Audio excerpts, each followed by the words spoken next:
This is Happiness Solved with America's happiness coach, Sandee Sgarlata.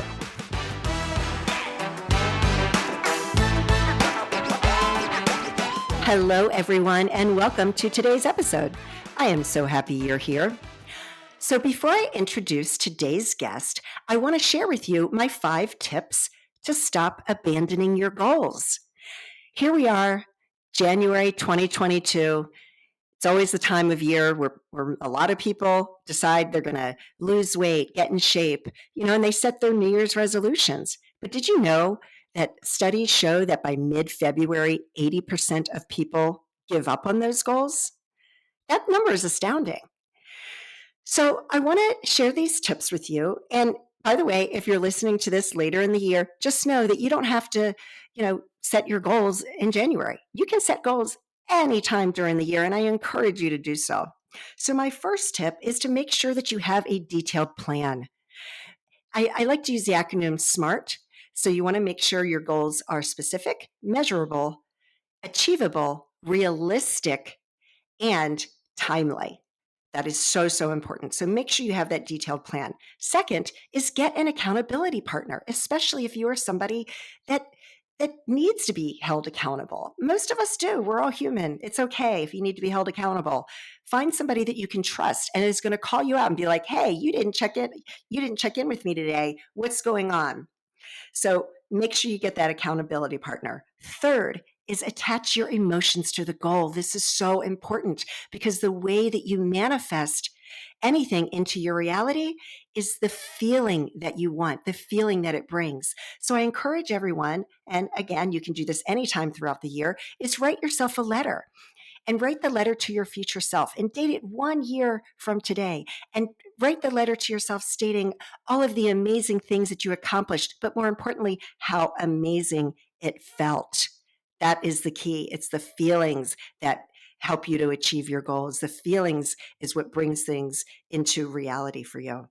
Fourth, there's many apps out there that will help you keep on track. I use Way of Life. There's about, at the time of this recording, there's probably about 5, maybe more. So you can use an app that'll help you to stay on track, or just simply set an alarm on your phone to remind you to take action toward whatever that goal is you're trying to achieve. Lastly, celebrate your wins. This is so important because every small step that you take toward achieving your goals needs to be celebrated. Now, the most important thing that I want to emphasize today is if you have a setback, it's okay. Please don't beat yourself up. Talk to yourself like you're speaking to a child that is upset. If you are talking to a child that is upset, you're going to be gentle. You're going to be compassionate. So please be gentle and compassionate with yourself. So thank you so much for listening. To learn more about me, go to my website at www.sandeesgarlata.com.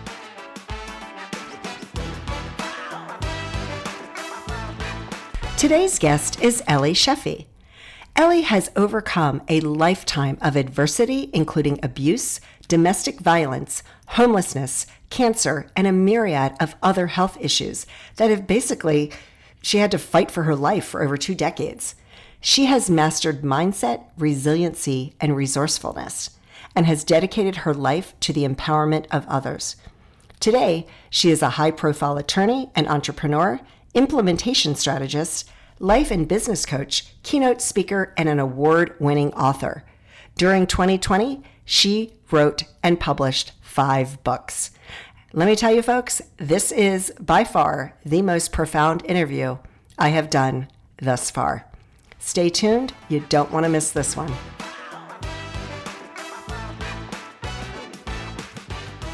Hello, Ellie. How are you doing today? I'm so excited to have you on the show. I am outstanding. Thank you so much for having me. Yeah, and it was really cool before we started recording that you and I were both part of the Self-Love Revolution Summit. Yes, what a great event. Wasn't that amazing? Such a great group of people. Yeah. So needed. So needed right now. Exactly. Yeah. So that's really cool. I didn't realize that we were in the same company for that event. So that's really great. So everybody has a story, and I love sharing stories because I feel like what better way to learn than, to hear somebody else's story, because most people, you can relate to it in some way, shape, or form. So what is your story? How did you get to where you are today? Oh my goodness. So most people know me just by the accolades, right? They know that I'm the dean of a law school and the staff attorney to a federal judge. They know I'm a #1 international best-selling author and sought-after speaker and consultant and coach and all the things. And they know about my companies and my publishing houses and my nonprofit. But Okay, to right your there, point, stop right there. That's like off the charts amazing. So, and kudos to you. That's incredible. Okay, go on. well, that like the accolades are what people see on the outside. But to your point, everyone has a story. And my story started as an abuse survivor, went on to be a rape survivor, went on to be a domestic violence survivor who actually lived in hiding under a fake name. Oh my gosh. Who went on to be homeless. Whoa. Car. Back up. You had to go into hiding? Yes, I was in hiding under a fake name and a ghost file. So I was completely wiped off the planet. Is that from the government did that to you or for you? A police department did, A police yes. department did that for you, Yes. not to you. So, they did that for you to protect you. Yes. So was it like witness protection, like that kind of thing? Not that extreme, but one police department passed me off to another police department, and I walked in and they said, here's your new ID, here's your new identity. Don't tell anyone who you are or where you're from or really anything about you, because we can't keep you safe if you do. So was your life in danger? Yeah, I mean, I was extricated from a domestic violence marriage. I did not voluntarily leave. I was actually pulled out by the police because I was dying and my organs were shutting down and my systems were shutting down. And I had constantly been in the hospital for years up to that point. And one of the doctors figured out kind of what was going on. And he actually called my dad and he said, I don't know for sure, but I think this is what's going on, and your daughter will be dead by Christmas. Oh my gosh. And that was Christmas of 2000. And that was all my dad needed to hear for him to figure out a rescue and an extrication plan. And he reached out to the local law enforcement and made all the arrangements and coordinated all of that, because I did not leave. I did not plan to leave. I did not want to leave. I was not really functional at that point. I did not want to be on my own, because at that point, after so long, I was basically a robot. So I knew how to do what I was told, but I didn't know how to think or function independently. So for me, like, leaving and being on my own was not comprehensible. That was not a possibility. That was not even on the radar. Well, it was so far out of your comfort zone that you couldn't even wrap your head around it. Yeah, and I mean, literally at that point, I could not go to the grocery store without being told what to buy. That was one of the first exercises, actually. I was in severe trauma therapy for a while, and that was one of the first things that my trauma therapist did, was tell me I had to go to the grocery store and buy something. She said, I don't care what you buy, but you can't call me until you buy something. And I couldn't do it. I ran out in hysterical tears, completely overwhelmed by all of the choices in a grocery store. Whereas before that, I knew exactly I need to buy this, this, and this in this brand, this in this brand, this and this brand. And then I could do what I was told. That I could do. But thinking independently or functioning independently was not an option at that stage in my life. So, well, I have to just say, Ellie, I don't know that I've talked to a lot of people this year since I've started this podcast, and in my journey over the last 20, 30 years of working with people, and mostly women, I've never heard a story this devastating before. So I just want to say, I am so sorry that you had to go through that. And it sounds like it brought you to where you are today. It definitely, I mean, I've walked that journey. I've been homeless. I've lived in my car. I've eaten the food restaurants we're throwing away at the end of the night. I'm a cancer survivor and a medical miracle who has heard "You'll Be Dead By" time and time and time again since the first time I heard it, where the doctor said I'd be dead by Christmas of 2000. So I've had 13 major surgeries in the last 15 years, and the most recent "You'll Be Dead By" was 2019 when I had uterine cancer. So I have walked the walk, and I wouldn't change a single solitary thing about it, because everything that I have gone through is a blessing, and it's what has given me the fuel to do the things that I do now. So yes, people see all the accolades and they see the external, but they don't see the why behind it. They don't see why I live every single day in service of others, why it's my mission to give a voice to the voiceless, to provide platforms for women in particular, to find their voice, tell their stories, to get visibility on the things that are important to them, to define for themselves who they are and what they stand for and what they want their life to be. That's why I have my publishing houses. That's why I created the book Sisters Rising. That's why I created my nonprofit, the Made to Change the World Foundation. That's why I have a program, Free by Design. That's why I work with women with You Are Not Your Scars. Every single thing that I do is in service of others, and it's all how I use all of my life experiences as a force for good. Wow. That was so incredibly powerful. And I love how you're saying it's the why, right? Yep. Because that's why we do this, right? I have my story. You have your story. They both were bad and on very different levels, of course, right? And I love that you're what you're saying, that you're doing this in service of others. And it's such a great example, because so many people, women especially, stay silent. And I actually had an interview with somebody earlier, or no, when was it? Oh, it was a few days ago.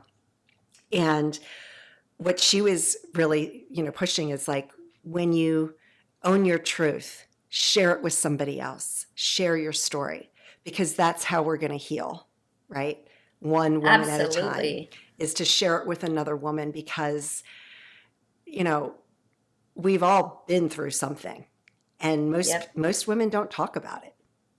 Yep, absolutely. I mean, that's why I created You Are Not Your Scars, because we are not our scars, ladies. You're not what's happened to you.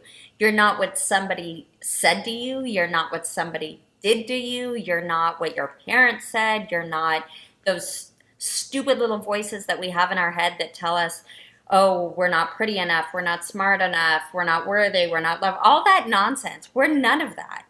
And when we can shed all of that external and come home to ourselves, each and every one of us, to come home to ourselves and define for ourselves, who am I? What do I want? What is truly my voice? What is truly my story, the way I want to tell it? What is my truth?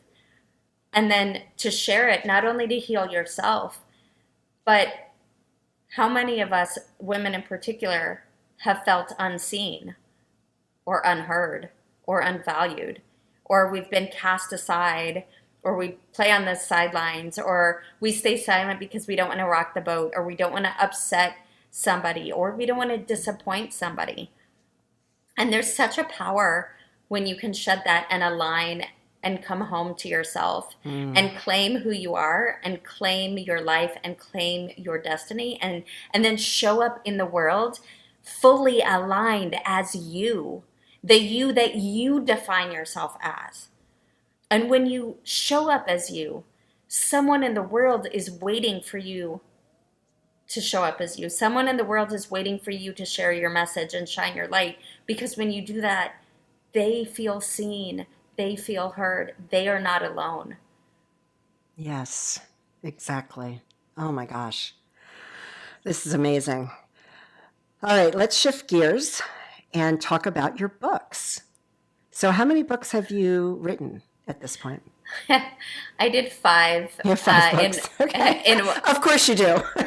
I did 5 books in 1 year during COVID, and so I was really fortunate in having to work from home all of a sudden, which I'd never done before, and I'm alone, and so the way actually that I coped with being alone and isolated, because being immunocompromised, I literally did not leave my 800 square foot apartment Wow. for a year. Yeah. Even my groceries were delivered. I Right. did not go anywhere. Exactly. And I was alone. And so the way that I didn't go nuts was, how can I serve others? What do I know that somebody needs? How can I create resources that are of service to other people? And so I wrote 5 books.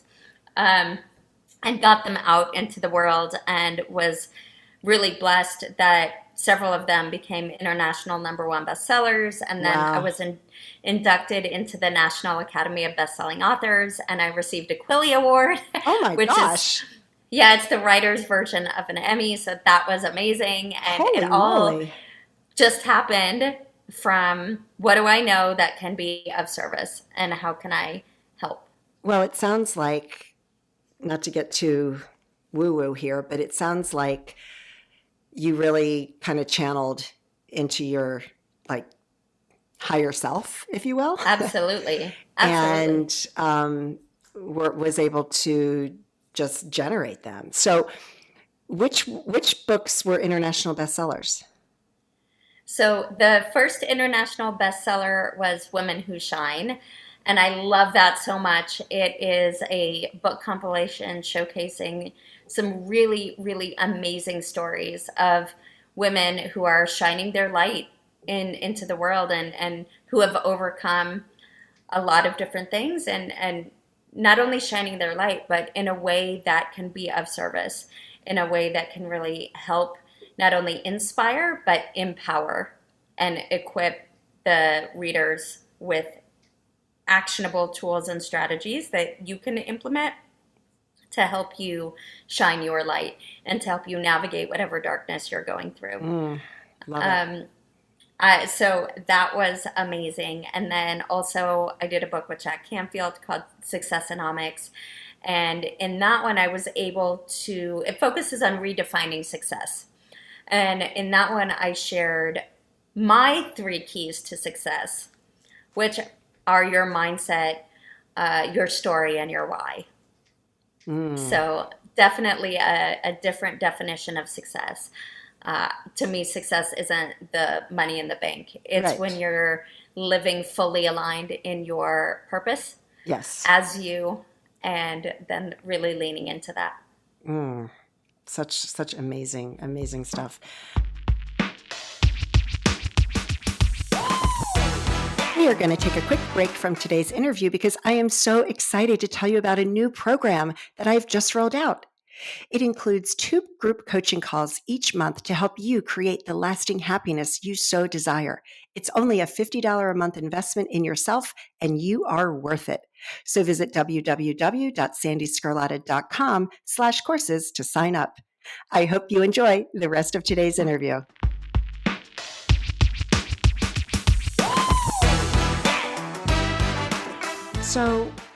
So my gosh, you've just done so many things. So you're an attorney. You're Yes. a dean of what Of a school? law school. What law school are you a dean of? California Southern University School of Law. No way. Yeah. How did that come about? They called me. They called you. So, they did.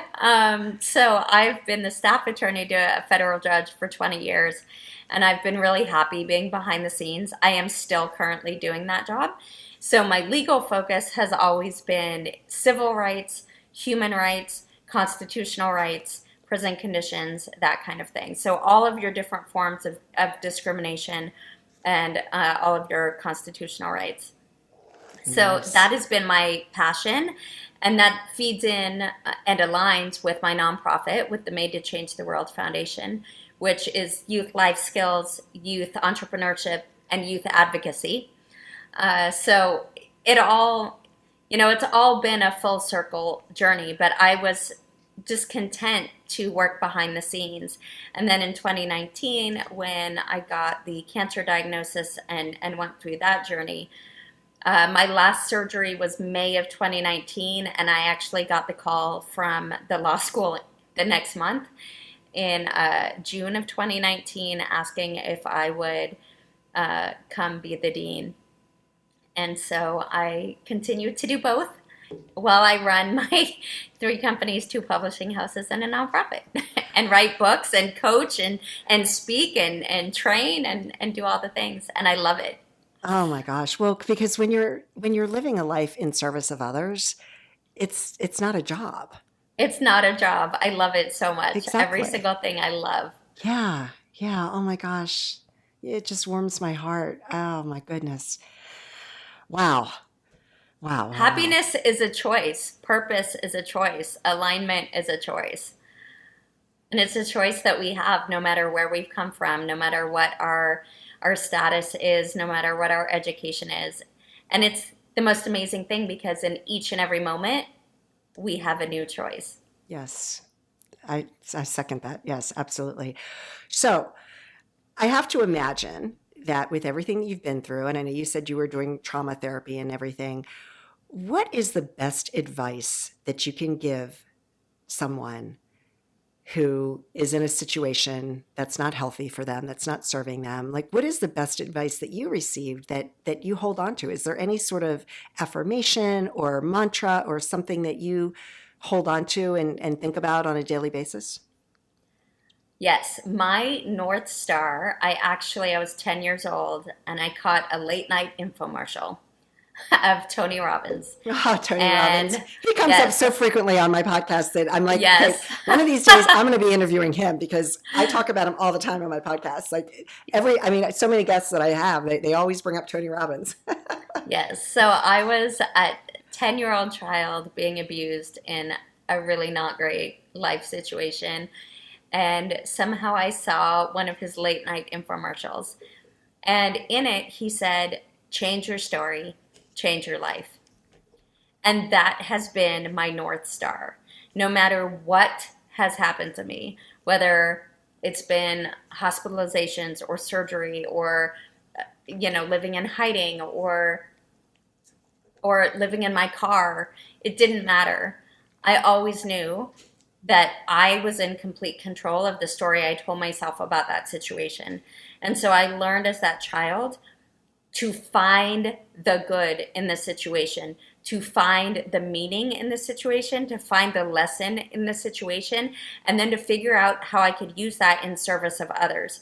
Because when you learn to assign empowering meanings to things, you're unstoppable. You're not a prisoner to anything that happens to you. You then are in control of your mind.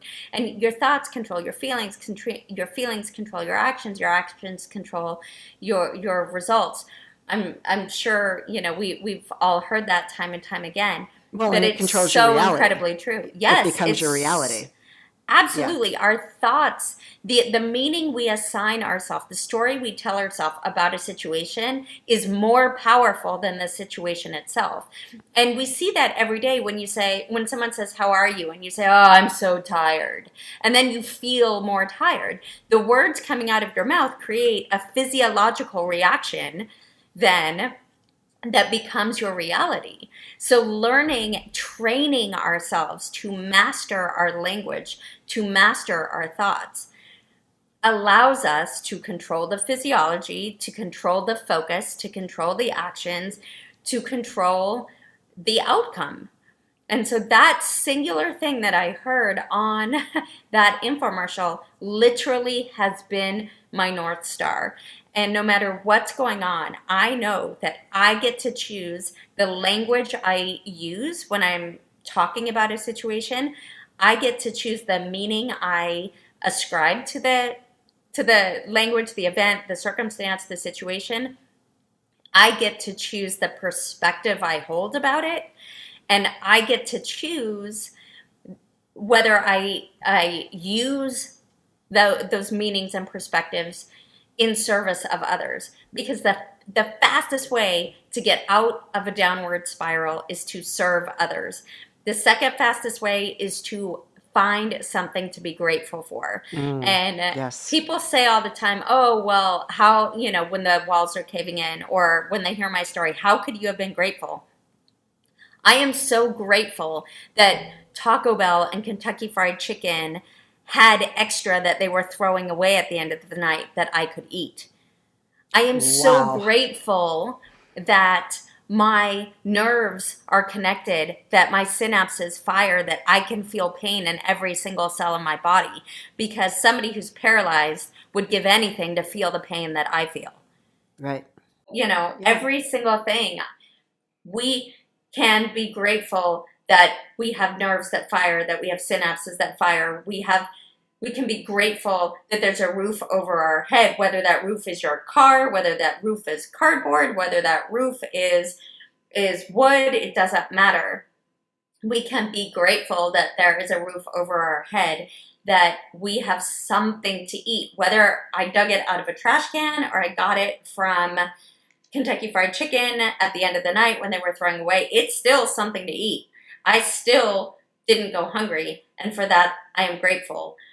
I am grateful that I have vocal cords that allow my voice to work so that I can tell my story, so that I can live in service of others. I am grateful that I can walk, because I was in a wheelchair. I couldn't walk across a room. So I'm so excited that I can walk. I mean, the list goes on and on and on.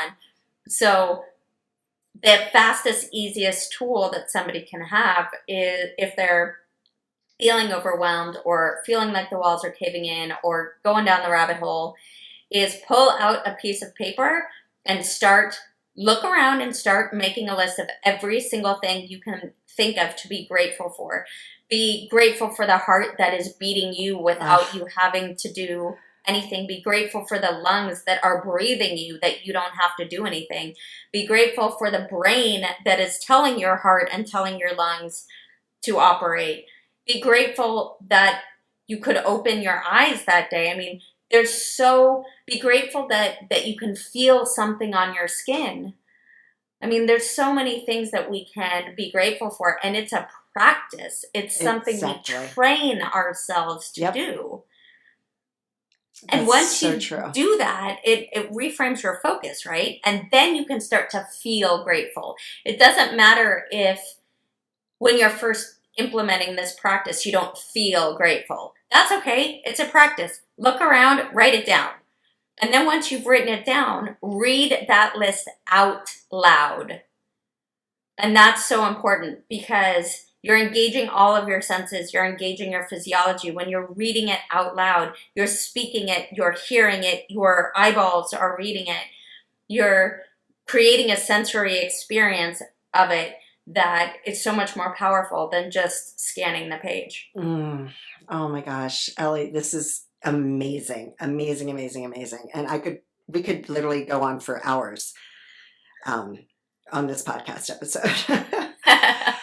So, gratitude, yes, I talk about this nonstop, and thank you so much for elaborating on that. And as you were talking about, when you actually said your heart beating, I was thinking that. I was about to chime in and say, Yeah. the heart that's beating and blah blah. But the one big thing that I want to just elaborate on a little bit is the quote from Tony Robbins: "Change your story, change your life." And so many people don't understand that. And I talk a lot about that in my book, because people don't realize that they make up stories all the time about what they think occurred or what they think is going to happen. And that causes people so much pain and misery. And when I was first getting on Instagram earlier in 2021, and I was trying to interact with people, and I was commenting on something that Deepak Chopra wrote. And there was a woman who commented on what I said, And it was very obvious that she was stuck in this story that she was making up. And I made a comment. I said, well, you can shift your perspective and change the story. Well, it backlashed on me, and I had two other women calling me a racist and a white supremacist. How did they get there? Because it was a Black woman who was saying this, and I was just trying to get her to see things from another perspective. And it was just a real eye-opening thing that there's so many people that are living in this story, and they believe it, and that if they could just shift their perspective and change their story, their whole life would change. And I think it would change the way in which America is divided. Absolutely. And one of the examples that I give when I run across people who are stuck in not understanding how they can change their story, I say, how many times have you been to a concert or an event with your friends, and there's a group of 10 of you, and you're all there experiencing, in theory, the same thing. It's the same concert, it's the same dinner, it's the same play, it's the same series of events. But when you listen to the 10 people who were there talk about what happened and talk about their story, it's like 10 completely different things. Right. And that just goes to show it was the same event, but you have 10 completely different experiences of the event, 10 different stories about the event, 10 different recollections, 10 different physiological reactions. Some people, it brought joy. Some people hated it. Some this, that, the other. It was the same thing. But the way in which they experienced it was colored by their thoughts, their feelings, their beliefs, the story they told themselves, the paradigms that they hold, the way they were brought up, the filter that they use. And so when you just change one of those filters or remove, it's like changing your glasses. It's the same refrigerator in front of you. You put on one pair of glasses, it looks one way. You put on a prescription that isn't really yours, all of a sudden you can't even tell it's a refrigerator. I mean, there are real life examples like that we can use to help reframe. It's not woo-woo. It's actual. We live it every single day. Just go to dinner and then ask your friends how dinner was, right, or listen to them talk about it to someone else. It's like completely different experiences. Yeah, that's so true. Oh my gosh. So Ellie, is there anything else that you'd like to share with the audience today? Your voice matters. Going back to your initial comment that everyone has a story. So listening to this, your voice matters. Your message matters. Your story matters. Your experience matters. And no matter what is going on, you matter. And someone in the world is waiting for you to show up as that beautiful, amazing, empowered, unique, full embodiment and expression of the divine being that you are. So show up as you. Beautifully said, Ellie. Thank you so much. This has been such an amazing conversation, and so many people will benefit from everything that you said today. So thank you so much. I so appreciate you. Thank you for having me. It's been amazing. Take care, Ellie. Thank you.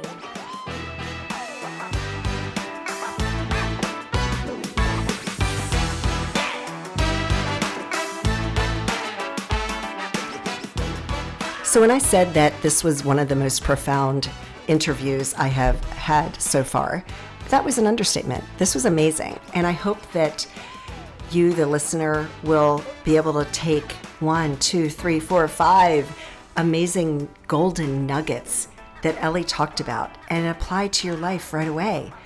Folks, life is too short. And when you hear someone like Ellie and everything that she's been through, it really makes you feel like, wow, right? There's always somebody who has things worse off than you do. So apply what you heard from her to your life. Be the best version of yourself, because life is just way too short. So you can reach or learn more about Ellie at her website, ellieshefi.com, and I will put that in the show notes. So thank you so much for joining me today. If you enjoyed this content, please go to happinesssolved.com. It's my new website, and you can leave us a review. I'd love to hear your feedback, and let me know what your thoughts are. So thank you again. I hope that you and your family are safe and healthy, and that your lives are filled with peace, joy, happiness, and an abundance of gratitude. Take care, everyone.